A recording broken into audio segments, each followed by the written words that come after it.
പൗലോസ് റോമാക്കാർക്കെഴുതിയ ലേഖനം അധ്യായം 8. ആത്മാവിലുള്ള ജീവിതം.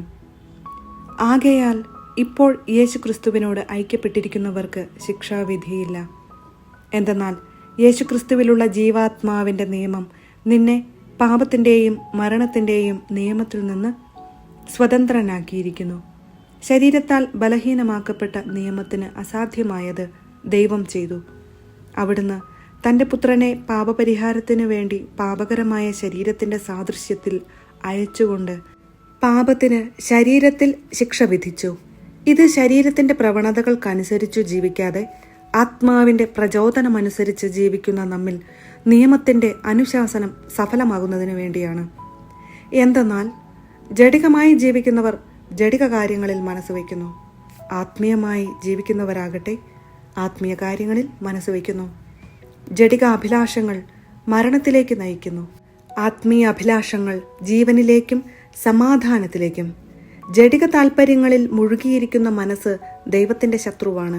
അത് ദൈവത്തിൻ്റെ നിയമത്തിന് കീഴ്പ്പെടുന്നില്ല, കീഴ്പ്പെടാൻ അതിന് സാധിക്കുകയുമില്ല. ജഡിക പ്രവണതകൾ അനുസരിച്ച് ജീവിക്കുന്നവർക്ക് ദൈവത്തെ പ്രസാദിപ്പിക്കുക സാധ്യമല്ല. ദൈവത്തിൻ്റെ ആത്മാവ് യഥാർത്ഥമായി നിങ്ങളിൽ വസിക്കുന്നെങ്കിൽ നിങ്ങൾ ജഡികരല്ല, ആത്മീയരാണ്. ക്രിസ്തുവിൻ്റെ ആത്മാവില്ലാത്തവൻ ക്രിസ്തുവിനുള്ളവനല്ല. എന്നാൽ നിങ്ങളുടെ ശരീരം പാപം നിമിത്തം മൃതമാണെങ്കിലും ക്രിസ്തു നിങ്ങളിലുണ്ടെങ്കിൽ നിങ്ങളുടെ ആത്മാവ് നീതി നിമിത്തം ജീവനുള്ളതായിരിക്കും. യേശുവിനെ മരിച്ചവരിൽ നിന്ന് ഉയർപ്പിച്ചവൻ്റെ ആത്മാവ് നിങ്ങളിൽ വസിക്കുന്നുണ്ടെങ്കിൽ യേശുക്രിസ്തുവിനെ ഉയർപ്പിച്ചവൻ നിങ്ങളുടെ മർത്യ ശരീരങ്ങൾക്കും നിങ്ങളിൽ വസിക്കുന്ന തൻ്റെ ആത്മാവിനാൽ ജീവൻ പ്രദാനം ചെയ്യും. ആകയാൽ സഹോദരരെ, ജഡിക പ്രവണതകൾക്കനുസരിച്ച് ജീവിക്കാൻ നാം ജഡത്തിന് കടപ്പെട്ടവരല്ല. ജഡികരായി ജീവിക്കുന്നെങ്കിൽ നിങ്ങൾ തീർച്ചയായും മരിക്കും. എന്നാൽ ശരീരത്തിൻ്റെ പ്രവണതകളെ ആത്മാവിനാൽ നിഹനിക്കുന്നെങ്കിൽ നിങ്ങൾ ജീവിക്കും. ദൈവാത്മാവിനാൽ നയിക്കപ്പെടുന്നവരെല്ലാം ദൈവത്തിൻ്റെ പുത്രന്മാരാണ്. നിങ്ങളെ വീണ്ടും ഭയത്തിലേക്ക് നയിക്കുന്ന അടിമത്തത്തിൻ്റെ ആത്മാവിനെയല്ല, മറിച്ച് പുത്രസ്വീകാര്യത്തിൻ്റെ ആത്മാവിനെയാണ് നിങ്ങൾ കൈക്കൊണ്ടിരിക്കുന്നത്. ഈ ആത്മാവ് മൂലമാണ് നാം ആബാ പിതാവേ എന്ന് വിളിക്കുന്നത്. നാം ദൈവത്തിൻ്റെ മക്കളാണെന്ന് ഈ ആത്മാവ് നമ്മുടെ ആത്മാവിനോട് ചേർന്ന് സാക്ഷ്യം നൽകുന്നു. നാം മക്കളെങ്കിൽ അവകാശികളുമാണ്, ദൈവത്തിൻ്റെ അവകാശികളും ക്രിസ്തുവിൻ്റെ കൂട്ടവകാശികളും. എന്തെന്നാൽ അവനോടൊപ്പം ഒരിക്കൽ മഹത്വപ്പെടേണ്ടതിന് ഇപ്പോൾ അവനോട് കൂടെ നാം പീഡയനുഭവിക്കുന്നു. വെളിപ്പെടാനിരിക്കുന്ന മഹത്വം.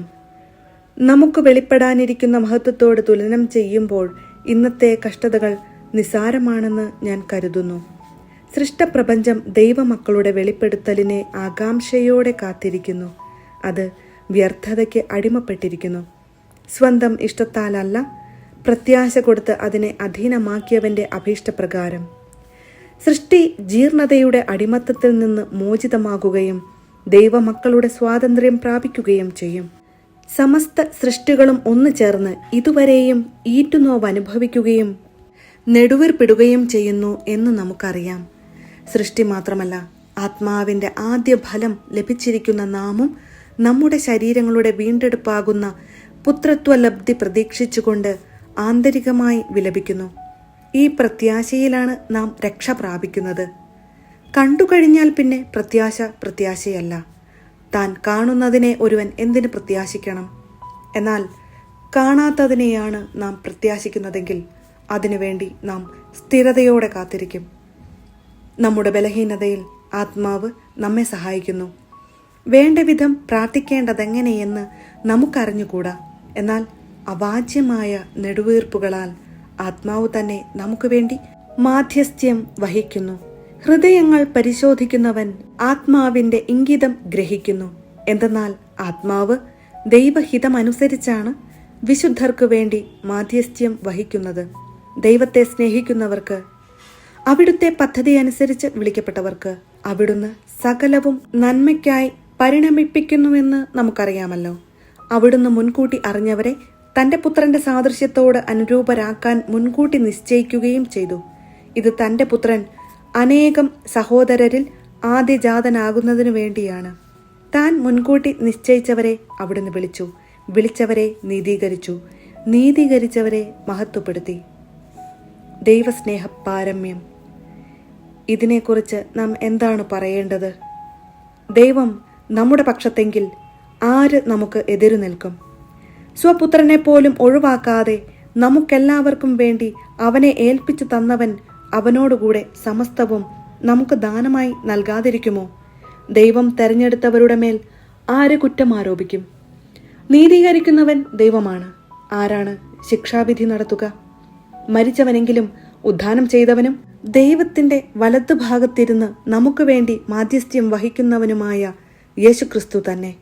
ക്രിസ്തുവിന്റെ സ്നേഹത്തിൽ നിന്ന് ആര് നമ്മെ വേർപെടുത്തും? ക്ലേശമോ, ദുരിതമോ, പീഡനമോ, പട്ടിണിയോ, നഗ്നതയോ, ആപത്തോ, വാളോ?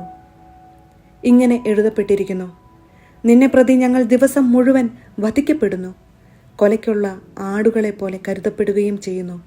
നമ്മെ സ്നേഹിച്ചവൻ മുഖാന്തിരം ഇവയിലെല്ലാം നാം പൂർണ്ണ വിജയം വരിക്കുന്നു.